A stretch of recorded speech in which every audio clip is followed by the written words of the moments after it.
Senado Square, ang city center ng Macau. Kaya tinawag na Senado dahil nasa gitna siya ng old government buildings ng mga Portuguese. Ah, okay. Since umalis na yung mga Portuguese, ginawang mga tindahan na lang siya. Ayan pala, dating munisipyo. Ngayon, hindi na. Ngayon, ano na siya, munisipyo. May nakalagay na ano. Saan na yung bago?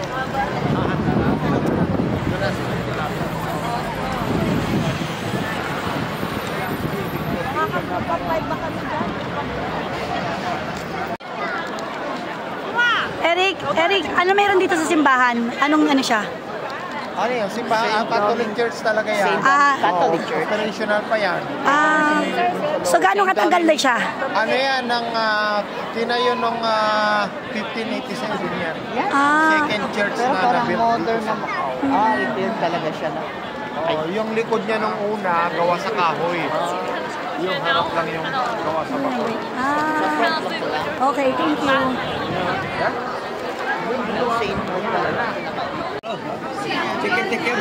Chicken.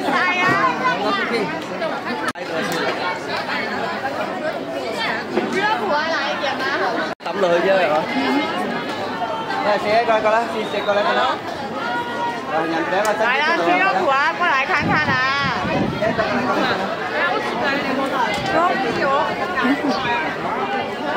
Grabe ang daming tao. Kita niyo yun? Kita niyo yun? Lahat yan. Lahat yan. Ang daming tao.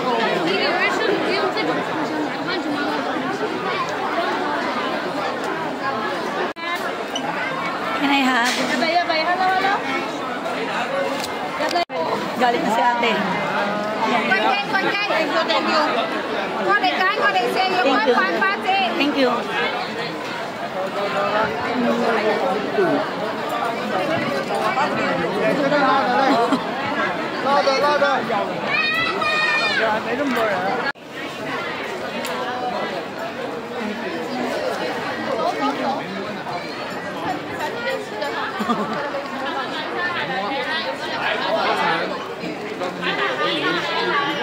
Yan, dito naman kami sa restaurant.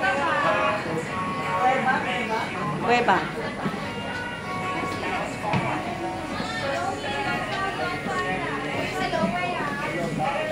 Yan. Nasa Cueva raw.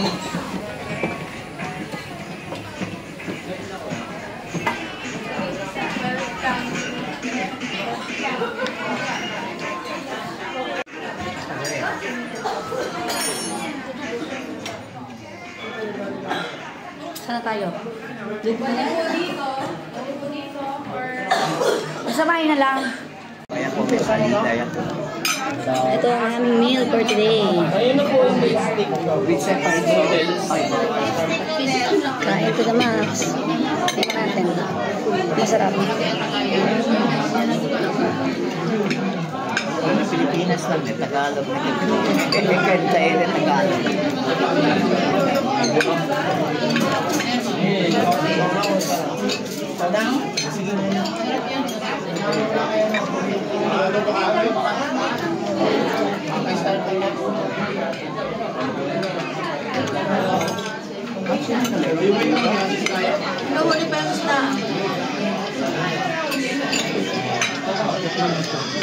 Sige po.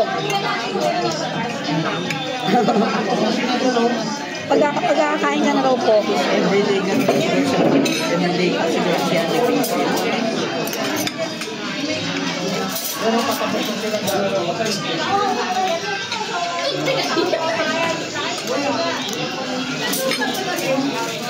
Yan. Ibili tayo. Titikman natin.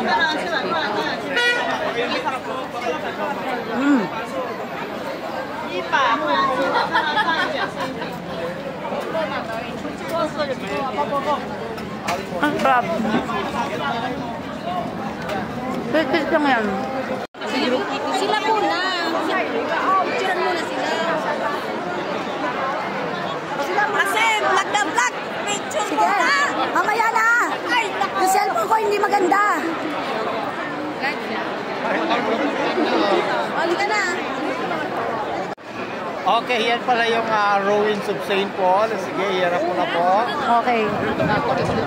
Tinayo yun noong 1602, nasunog noong 1835. Bakit nasunog? Yung sunog ay galing lang po siya sa kitchen. Oh? Hindi siya sinasadya. Ah. Ang likod niyan dati gawa sa kahoy, plywood o kawayan. Yung harap lang gawa sa bato. Kaya yan lang ang naiwan. So, yan na yung tourist spot ng Macau. Kapag hindi ka nagpunta dyan, para ka hindi nagpunta ng Macau. Ah, St. Paul. Nakatagal dito sa Macau? Ano pa lang po, magto 2 years pa lang. Wow naman. Ate, ano ito? Taga ka sa Pinas? Quezon City. Okay. Manila po. Manila boy talaga. Sige, patikim ako. Yun lang talaga main purpose doon. Ano nakain ko na? Nakain ko na. May nabili na siya yung pasalubong. Saan kayo bumili?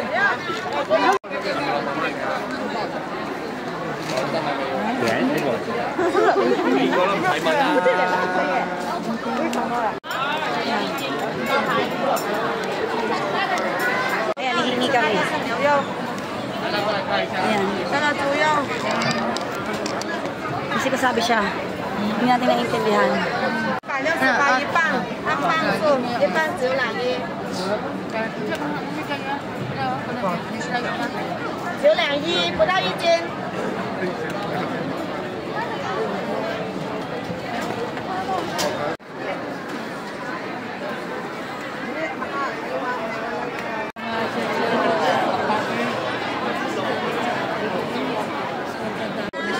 Siplada eh. Oh, magalit na.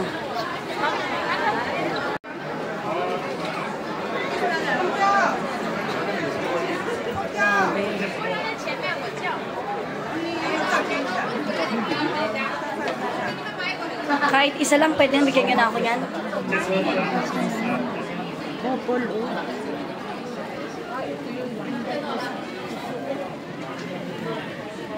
$8,000? Gusto ko yan. Ano yan? 8,000 sa ano yan?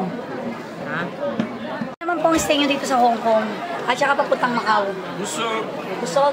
Busog sa libre. Lahat ng dinadaanan. Libre journey. Pero ano, masakit na rin ang pako. Enjoy naman, no? Enjoy. Oo, namin Pinoy. Pag nagsaserve sila, para sila ngayon.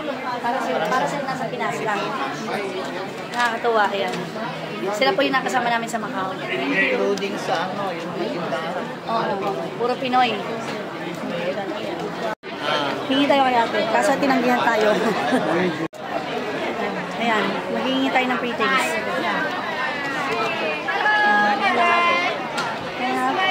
Okay. Thank you.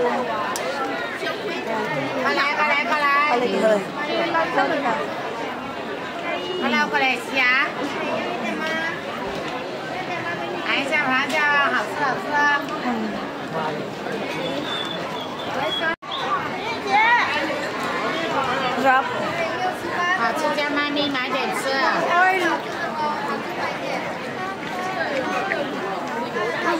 Ayan. So, ang dami-dami na namin narating. Pero wala pa rin ako masyadong So, nasa bus na kami. Tapos na kami pumunta sa Saint, ano ba yung simbahan pangalan nun? St. Peter. Saint Peter. St. Peter o St. Paul? St. Paul. Saint John.